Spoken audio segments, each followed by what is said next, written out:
এদিকে ফের আগুন লাগলো কলকাতায়। বন্ডেল গেট ওষুধের কারখানায় আগুন লেগেছে। ঘটনাস্থলে ইতিমধ্যে দমকলের 7টি ইঞ্জিন পৌঁছেছে। আগুন নিয়ন্ত্রণে আনার চেষ্টা করা হচ্ছে দমকলের তরফ থেকে। ইতিমধ্যেই দমকলের উচ্চপদস্থ আধিকারিকরা তারা ঘটনাস্থলে গিয়ে পৌঁছেছেন।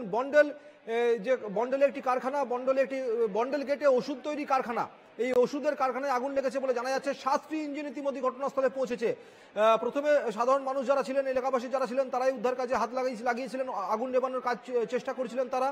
কিন্তু আগুনের তেজ এতটাই বেশি ছিল যে 7টি ইঞ্জিনকে ঘটনাস্থলে পৌঁছতে হয়। তড়িঘড়ি সেখানকার যারা ভেতরে ছিলেন তাদেরকে বাইরে বের করে নিয়ে আসা হয়েছে। স্থানীয়রাই প্রথমে উদ্ধার কাজে হাত লাগিয়েছিলেন, কিন্তু এখনো পর্যন্ত ক্ষয়ক্ষতির পরিমাণ জানা যাচ্ছে না যে কত পরিমাণে ক্ষয়ক্ষতি হয়েছে। আগুন নেবানোর কাজ চলছে, কিন্তু 7টি ইঞ্জিনের চেষ্টায় আপাতত আগুন নিয়ন্ত্রণে আনার চেষ্টা করা হচ্ছে বলে জানা গেছে। জানিয়ে রাখি, আবার আগুন লাগলো কলকাতায়। বন্ডেল গেটে ওষুধের কারখানায় আগুন লেগেছে।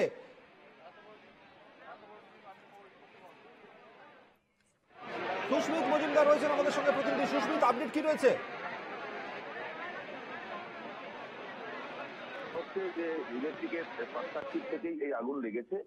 প্রথমে একটু আগুনের ফুলকি দেখা যায় এবং তারপরেই সঙ্গে সঙ্গে দমকল খবর দেওয়া হয়, কিন্তু সেই আগুন দ্রুত ছড়িয়ে পড়ে। তার কারণ তুমি জানো যে ওষুধের কারখানায় যে সমস্ত কেমিক্যাল থাকে সেগুলো কিন্তু অত্যন্ত দাহ্য পদার্থ, এবং সেই কারণেই সেই কেমিক্যাল থেকেই কিন্তু আগুন ছড়িয়ে পড়ে এবং দ্রুত সেই আগুন ছড়িয়ে পড়ে। প্রথমে দমকলের 4টি ইঞ্জিন আসে এবং পরে দমকলের আরো 3টি ইঞ্জিন সেখানে বাড়ানো হয়। এই মুহূর্তে দমকলের 10টি ইঞ্জিন সেখানে কাজ করছেন, একদম যুদ্ধকালীন পরিস্থিতিতে সেই আগুন নিয়ন্ত্রণে আনার চেষ্টা করছেন। অনেক দূর থেকে সেই আগুনের ধোঁয়া দেখা যাচ্ছে। সেই আগুন যে ভয়াবহতা কতটা সেটা কিন্তু বোঝা যাচ্ছে এবং সেই আগুন নিয়ন্ত্রণে আনার চেষ্টা করছে। যদিও এখনো পর্যন্ত কোনো হতাহতের খবর পাওয়া যায়নি, তবে প্রাথমিকভাবে সেই জায়গায় আজকে শনিবার ছুটির দিন, কয়েকজন কর্মরত ছিল।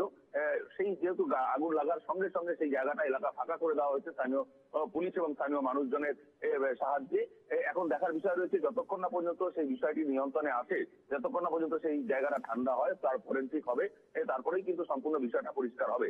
তবে প্রাথমিকভাবে পুলিশ যেটা জানাচ্ছে বা ফায়ার ব্রিগেড যেটা জানাচ্ছে যে শর্ট সার্কিট, ইলেকট্রিকের শর্ট সার্কিটের থেকেই কিন্তু এই আগুন লেগেছে বলেই মনে করা হচ্ছে। আশেপাশে এলাকাবাসী আমরা দেখতে পাচ্ছিলাম এই মুহূর্তে ভিড় করে দাঁড়িয়ে রয়েছেন। 7টি ইঞ্জিনের চেষ্টায় আগুন নিয়ন্ত্রণে আসা হয়েছে বলে খবর রয়েছে। সুস্মিত, তুমি যেমনটা জানাচ্ছিলে, কিন্তু এখনো প্রচুর পরিমাণে ধোঁয়া বেরোতে দেখা গেছে। ক্ষয়ক্ষতির পরিমাণ তো এখনই জানা যাবে না, কিন্তু ওষুধ তৈরি কারখানা যেমনটা জানা যাচ্ছে প্রাথমিক সূত্রে, ওষুধ তৈরি কারখানায়, সেই কারখানায় কি ভেতরে সেই সময় লোকজন কাজ করছিলেন?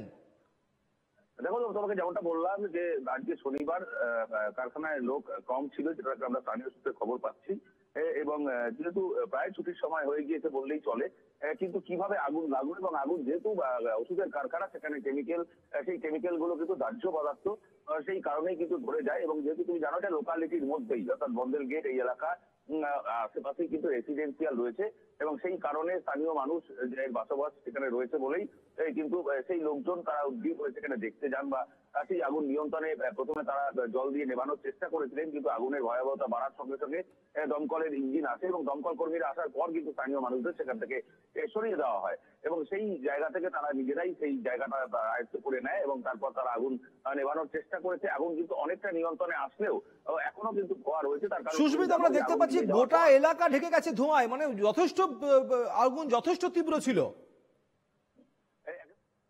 এই আগুন কিন্তু নিভে যাওয়ার পর তারপরেও কিন্তু কুলিং প্রসেস চলে, অর্থাৎ যে পকেট ফায়ার গুলো সেগুলোকে খোঁজার চেষ্টা করে দমকল কর্মীরা। সেই কারণে পুরোপুরি ভাবে একবারে যতক্ষণ না ঠান্ডা হচ্ছে ততক্ষণ পর্যন্ত কিন্তু দমকল কর্মীরা বলতে পারে না যে আগুন নিয়ন্ত্রণে রয়েছে।